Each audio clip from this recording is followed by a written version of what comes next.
Inter pass అయిన students కి practical learning and industrial exposure తో 100% ప్లేస్మెంట్ ఇస్తుంది ఐ క్రియేట్ డిగ్రీ కాలేజ్.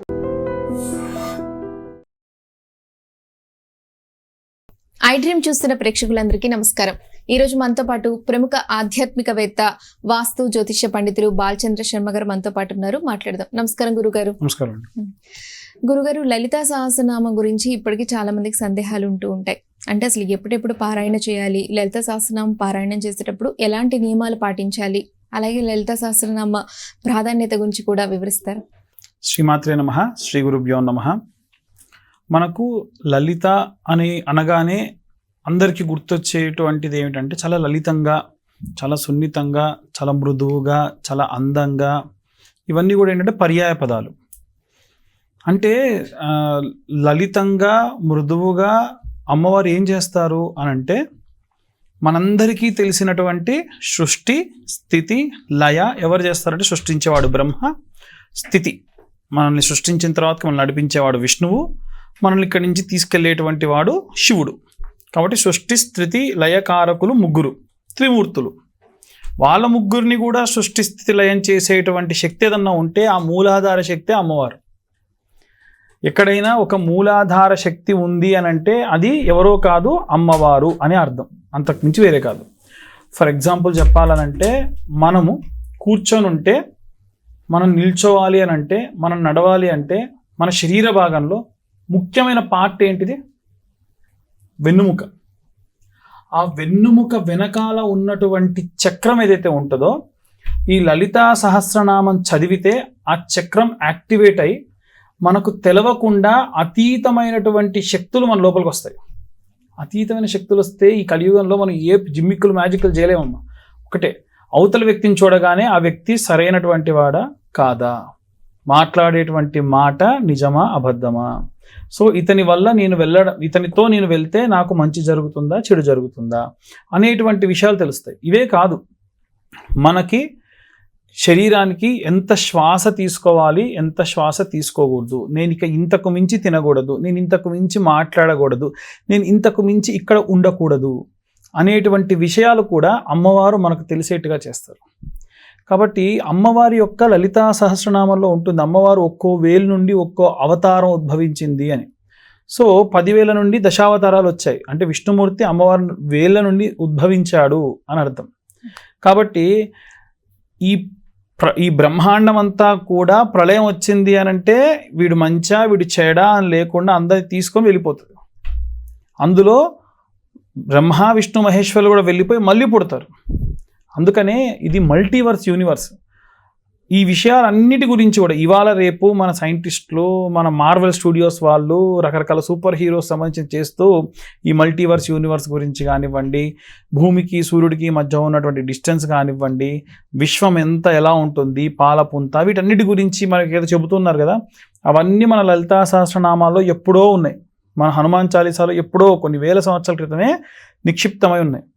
కాబట్టి ఈ యొక్క బ్రహ్మాండం అంతటికీ కూడా మూలాధార శక్తి స్వరూపం ఏదైనా ఉంది అంటే అది అమ్మవారు.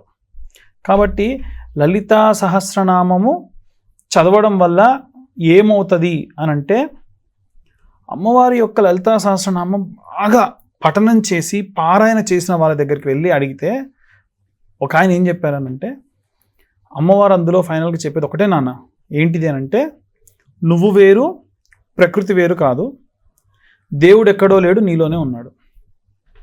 అంతే కదా. ఇప్పుడు మనలోనే భగవంతుడు ఉన్నాడు అనుకోండి, అప్పుడు మనం చేసేటువంటి పనులు తప్పు పనులు చేస్తామా? చెయ్యం. ఒక శ్రద్ధ, ఒక భక్తి, మన శరీరం పైన మనకు ఒక మంచి దృక్పథం ఉండడం, మనం మాట్లాడే మాట కూడా పర్ఫెక్ట్గా మాట్లాడడం, ఒకరికి మాట ఇచ్చాము అనంటే ఆ మాట కట్టుబడి ఉండడం, ఒకరికి వస్తున్నామని చెప్తే టైం మెయింటైన్ చేయడం, ఇవన్నీ కూడా ఎప్పుడు వస్తాయనంటే లలితా సహస్రనామ పారాయణం చేయడం వల్ల వస్తాయి. ఉదాహరణకు నేను ఒక చోట పనిచేస్తూ ఉన్నా, నన్ను ఒకరు ఉద్యోగంలో నుంచి తీసేయాలి అనుకున్నారనుకోండి, వెంటనే అలాంటిది ఏదైనా జరగగానే మనకు మొదలయ్యేటువంటిది ఏమిటంటే ఖేదం అని అంటారు, అంటే బాధ. నేను ఏం చేశా అంటే, మనం చేసిన తప్పులన్నీ కూడా మనకు పక్కకు పెట్టేసి మన మైండ్లో మొట్టమొదలు వచ్చేటువంటి ఆలోచన ఏంటంటే, నేను ఏం చేశా, నేను నా డ్యూటీ నేను చేసా కదా, నీ తప్పులని గుర్తురావు, నేను చేసే మంచి అన్నీ గుర్తొస్తాయి, అయినా కానీ వీళ్ళు నన్ను పట్టించుకోలే అనుకుంటారు.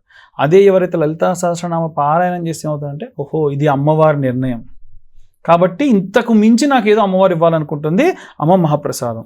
కాబట్టి లలితా సహస్రనామ పారాయణం చేస్తే మనకి ఈ తత్వం అనేటువంటిది వస్తుంది, ప్రశాంతత వస్తుంది. ఇవేవి కూడా డబ్బులు పెట్టి కొనుక్కునేటువంటివి కావు. నీకు ఎన్ని లక్షలు కోట్లున్నా తినడానికి తిండి లేని పరిస్థితి, అంటే డబ్బు ఉంటుంది తినలేవు, బెడ్ ఉంటుంది నిద్రపోలేరు, వెహికల్స్ ఉంటాయి కానీ ప్రశాంతంగా దాంట్లో కనీసం జర్నీ చేయలేరు. కాబట్టి ఒక ప్రశాంతత అనేటువంటిది దొరకాలంటే కేవలం మనకు లలితా సహస్రనామం నుంచే వస్తుంది. అందులో శ్రీచక్రరాజతనయ, శ్రీచక్రరాజ నిలయ అనేటువంటి అమ్మవారి యొక్క నామం ఉంటుంటే, శ్రీచక్రములన్నీ కూడా ఒక ట్రయాంగిల్ షేప్లో ఉన్నటువంటి అన్ని 43 ఆ యొక్క త్రికోణాకృతిలో ఉన్నటువంటి ఆ చక్రంలో అమ్మవారు నిలయమే ఉంటారనమాట. కాబట్టి లలితా సహస్రనామం మనం పారాయణ మాత్రమే కాకుండా ఇంకా వీలైతే కుంకుమార్చన చేయాలి. అది కూడా శ్రీచక్రానికి కుంకుమార్చన చేస్తూ కనుక చేస్తే విశేషమైన శక్తి. ఆ తరువాతకి అమ్మవారి యొక్క కుంకుమ నిత్యం ధరించడము, దానివలన మంచి ప్రశాంతత, సౌశల్యత, ఇంట్లో అంతా కూడా అందరూ బాగుండడం, ఆరోగ్యంగా ఉండడం, అనుకున్న పనులు అనుకున్న సమయానికి పూర్తి అవ్వడం, వీలైతే ఒకరికి ఇచ్చే పరిస్థితుల్లో ఉండడం, ఎవరి దగ్గర చెయ్యి చాచకుండా ఉండడం, ఇలాంటివన్నీ కూడా జరుగుతాయి. నియమాలు ఏమైనా ఉంటాయా గురుగారు పాటించడానికి? మంచి ప్రశ్న అమ్మా. రీసెంట్గా ఇంకొకరు కూడా అడిగారు, గురుగారు తప్పుగా చదివితే ఈ యొక్క లలితా సహస్రనామం తప్పుగా చదివితే కూడా తప్పు కదండి అంటే, తప్పే. కానీ ఉదాహరణకు మీ బాబే ఉన్నాడు, అమ్మ అనరాక అత్త అంటాడు, వాడు మొట్టమొదలు పిలవడానికి అత్త అంటాడు. నన్ను అత్త అంటామని కొడతారా మీరు? అరే నా కొడుకు మాట్లాడేట ఆనందిస్తారు. అమ్మవారు కూడా అంతే. అమ్మవారు మొట్టమొదటి ఏం చేస్తారనంటే, మనం తప్పుగా చదివినా అదే స్టార్టింగ్ టైం అనుకోండి, ఆనందిస్తుంది అమ్మ, పురిసిపోతుంది. అరే అసలు పొద్దున్న లేస్తే రీల్స్ చూస్తున్నారు ఒక్కొక్కళ్ళు, ఏవేవో పిచ్చి పిచ్చి ఇవన్నీ చేస్తున్నారు, వీడు ఇంత శ్రద్ధగా కూర్చొని లలిత చదవడానికి కూర్చున్నాడు రా, వీడిని మనం ఏదైనా సరే ఎంకరేజ్ చేయాలి, వీడు నత్తిగా మాట్లాడుతున్నాడు కదా, వీడు నత్తిగా మాట్లాడకుండా ఏదైనా చేయాలి అని అమ్మ మనల్ని ఇంకా దీవిస్తారు. కానీ అదే లలితా సహస్రనామం కూర్చొని శ్రద్ధగా చదివేటువంటి సమయం ఓపిక ఉన్నా కానీ, ఆఫీస్ టైం అవుతుంది 10 నిమిషాలు వెళ్ళిపోవాలి, ఓం శ్రీమాతా శ్రీ మహారాజ్ని అని చెప్తా పట చదివేసి దాంట్లో ఒత్తులు పొల్లులు అని మిస్టేక్ చేసుకుంటూ అయిపోయిందమ్మా ఇది దండం పెడుతున్నా ఇది మొక్కుబడి చేసి వెళ్ళిపోతారుగా, అప్పుడు శిక్షిస్తుందమ్మా. ఎందుకంటే నీకు 24 గంటలు సమయం ఇచ్చి, ఈ 24 గంటల్లో నువ్వు తిని తాగి తిరిగి ఎంజాయ్ చేసి కంటిన్యూ నిద్రపోయేటువంటి సమయం ఇచ్చి, ఈరోజు పడుకుంటే మళ్ళీ పొద్దున్నే లేచి ఈ సూర్యోదయాన్ని చూసేటువంటి శక్తి ఇచ్చిన అమ్మవారికి 10 నిమిషాలు కేటాయించలేవా? ఓ 15 నిమిషాలు కేటాయించలేవా? అంత బిజీ అయిపోయావా? అప్పుడు అమ్మవారు శిక్షిస్తారు. కాబట్టి చదివితే శ్రద్ధగా చదవాలి, మిస్టేక్స్ లేకుండా చదవాలి నీకు వస్తే. కానీ ఇదే ప్రారంభం అనుకోండి, అయ్యో అసలు నేను చదవడం తప్పులు చదువుతానండి, అసలు చదవడం మానేస్తా అంటే దోషం కాదు. కాబట్టి మనం ప్రారంభించేటప్పుడు ఎటువంటి నియమాలు కూడా ఉంటాయి. ఎలా అంటే, ఇప్పుడు ఈరోజు మీరు పారాయణ చేశారు, లలితా పారాయణ చేశారు, మీరు నాన్ వెజ్ తింటే కరెక్ట్? మీరు చెప్పండి. మీరు లలితా సహస్రనామం చదువుకున్నారు, ఒక జీవిని చంపి శవాన్ని ఒంట్లో వేసుకుంటే మంచిదా? మంచిది కాదు. కాదు కదా. సో నాన్ వెజ్ తినకూడదు. సిగరెట్ తాగితే మంచిదా? మంచిది కాదు. అసలు లలితా సహస్రనామం చదవలేదండి, మీరు నాన్ వెజ్ తినడం మంచిదా?